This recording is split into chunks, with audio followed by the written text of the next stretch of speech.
श्री सद्गुरु महाराज की जय। श्री सद्गुरु महाराज की जय।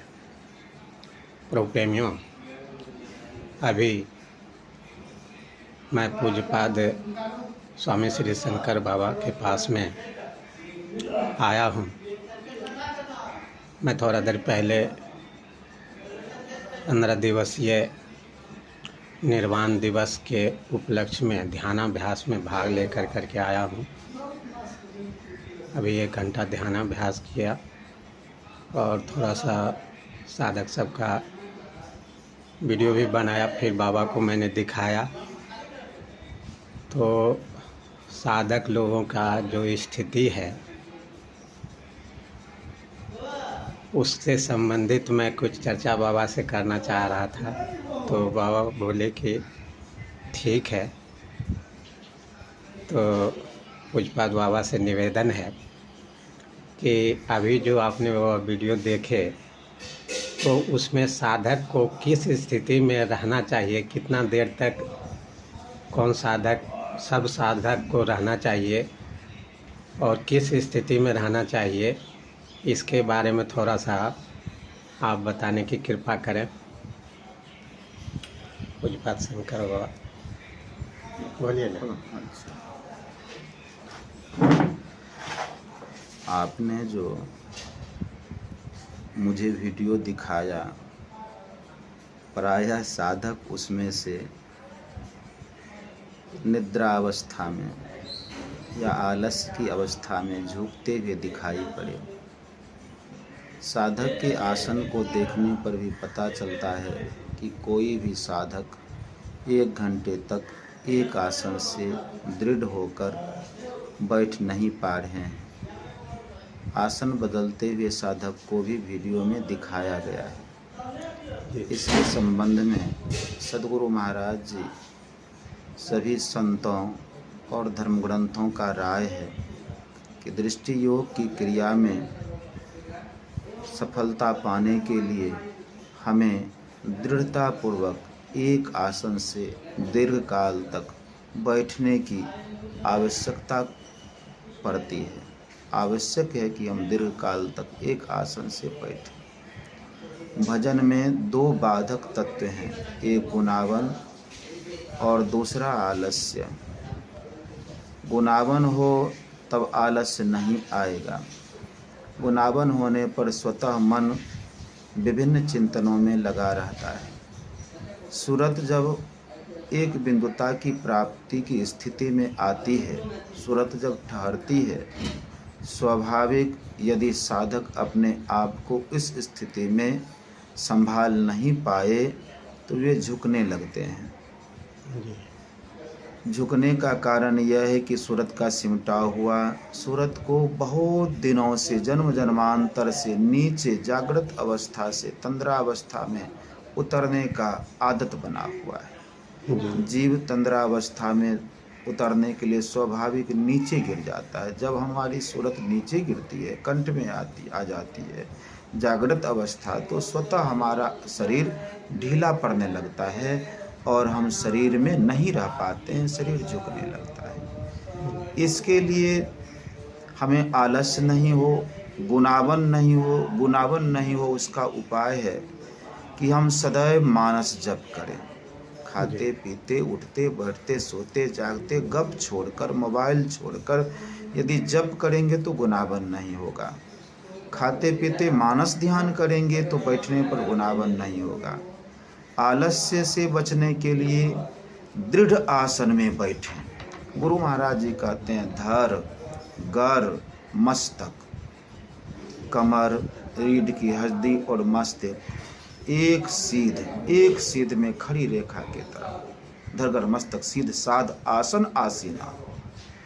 एक आसन में बैठकर पैर टूट जाए इसको बर्दाश्त कर लें, दर्द को सह लें, अपने आप दर्द कमेगा। हल्का आसन में बैठें, कड़े आसन में नहीं बैठें।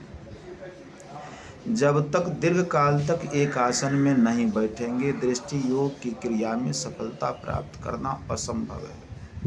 गुरु महाराज जी कहते हैं तन की, गुरु महाराज जी कबीर साहब की वाणी है, तन की कमान, सूरत का रोदा शब्द बान ले ताना है। जब तक सीध एक आसन में खड़े नहीं रहेंगे, तन का कमान नहीं होगा, ध्येय पर सूरत लगा रहे और ध्येय को देखते रहे, गुनावन और आलस से बचते रहें।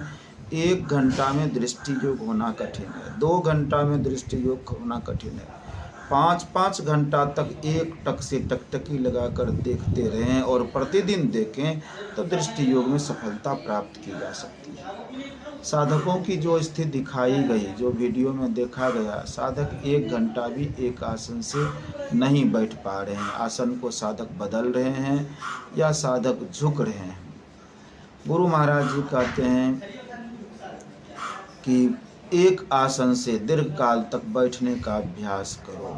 गुरु महाराज जी के पद में है, गंग यमुन सरस्वती संगम पर संध्या करो नित भाई, दृष्टि जुगल कर अंगुल द्वादश पर दृढ़ थिर धरु ठहराई। दृढ़ता पूर्वक दृढ़ थिर स्थिर होकर धरु धरिए ठहराई, मतलब एक टक से टकटकी लगाकर देखते रहिए। एक टक से टकटकी लगाकर तभी देखेंगे जब आसन दृढ़ रहेगा और आलस्य से बचेंगे। आलस्य से नहीं बचेंगे तब तक सूरत तूरीय अवस्था में नहीं जाकर सुषुप्ता अवस्था में, तंद्रा अवस्था में आ जाएगा।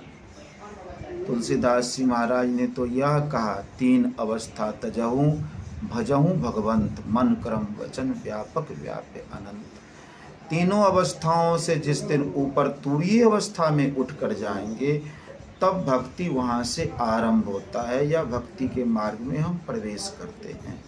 उसके पहले आसन की बड़ी दृढ़ता है। बहुत सारे साधक, यह स्वाभाविक बाबा जीवन भर का गुण है, झुकना जीवन भर का गुण है।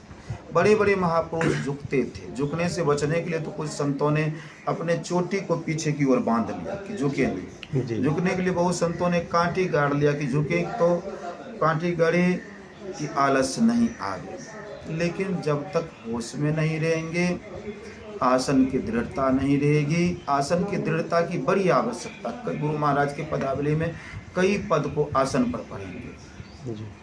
आसन यदि दृढ़ नहीं होगा, भजन नियमित रूप से नहीं होगा, दृढ़ नहीं होगा, तब प्राणी कुछ नहीं प्राप्त कर सकता। आसन दृढ़ आहार दृढ़ भजन नेम दृढ़ होय, तब प्राणी पावे कछु, नहीं तो रहे विषय रस मोल। गुरु महाराज कहते हैं आसन दृढ़ हो, आहार दृढ़। आहार दृढ़ यह है कि अभी तो जलपान के बाद का यह वीडियो है, 10 से 11 बजे तक का ध्यानाभ्यास का है। ठूस ठूस कर जलपान नहीं करें, शरीर को पेट को खाली रखें। कुछ योग भी ऐसा करें कि आसन में गड़बड़ी ना हो। आसन जब तक ठीक नहीं रहेगा, आसन ठीक भी है, उसमें भी यदि आलस्य आ गया, तंद्रा अवस्था में आ गए, तो अब शरीर का संभाल नहीं है, सूरत का संभाल कैसे होगा।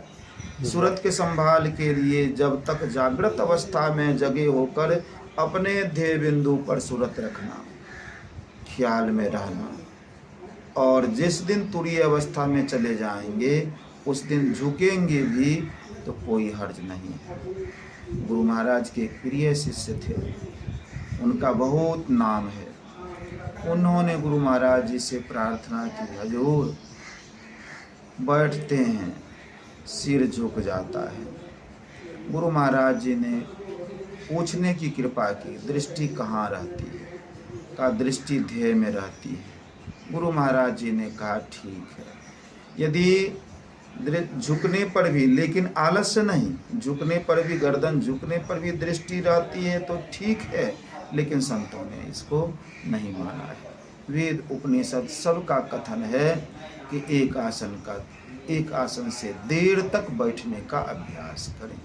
जो आसन हो, सिद्धासन हो, सुखासन हो, चुकुमुख आसन हो, जिस आसन में बैठें, स्वाभाविक बात है आसन बदलेंगे तो ध्येय से सूरत हट कर करके आसन में है। जब आसन में सूरत रहेगा, पैर में सूरत रहेगा, तो ध्येय में सूरत नहीं है। मच्छर काटता है या कमर दर्द करता है, इसका मतलब है कि हमारा सूरत ध्येय वस्तु में लगा हुआ नहीं है। हमारा सूरत पैर में रमा हुआ है, गर्दन में रमा हुआ है, कमर में लगा हुआ है, कमर दर्द करने का दर्द होता है। तो सब कुछ भुलाकर एक आसन से बैठना चाहिए। कर्ण का उपमा है, राधा स्वामी मत के साधकों का उदाहरण है, गुरु नानक देव जी महाराज के तीसरे गुरु की पुत्री का उदाहरण है कि उसने अपने गुरु की ध्यानावस्था में उसके पैर में जो चौकी टूटा पैर लगा दिया, पैर में चौकी का कील धंसा हुआ है, रक्त बह रहे हैं, लेकिन अपने आसन को वह कमज़ोर नहीं की। इसी तरह से वहाँ कांटी करने पर जब आसन को नहीं बदले, तब हम मच्छर काटने पर आसन को बदल लें। कमर आसन में कमर दर्द करता है, आसन को बदलते रहते हैं, तो ध्यानाभ्यास में परिपक्वता नहीं आएगी। तो साधकों को चाहिए जैसे बने वैसे आसन को दृढ़ करके बैठें, झुकें तो फिर आ जाएं, आँख में पानी छीट लें, उठ कर करके टहल लें, एक आसन से बैठने का अभ्यास करें। आपके जिज्ञासा का यही थोड़ा सा समाधान है। जी बहुत अच्छा स्वामी जी। गुरु भाई, सत्संग प्रेमियों को हम बता दें कि पूज्यपाद बाबा बहुत से पुस्तकों का लेखन भी किए हैं। इनकी पुस्तकें देखिए यहाँ है उपलब्ध, जिसमें संत व सत्संग का इतिहास बहुत अच्छी पुस्तक है, और भी कई पुस्तकें हैं। तो बाबा वैसे मना कर रहे हैं, लेकिन थोड़ा जानकारी होना चाहिए कि बाबा जिनके आपने उत्तर सुने, बाबा कितने ध्यानाभ्यासी हैं और बहुत ही अध्ययनरत और मननशील रहते हैं। तो सीधा मैसेज, ये प्रश्न पूछ लेकर मैसेज दियो, ये प्रश्न पूछ लेकर मैसेज दियो।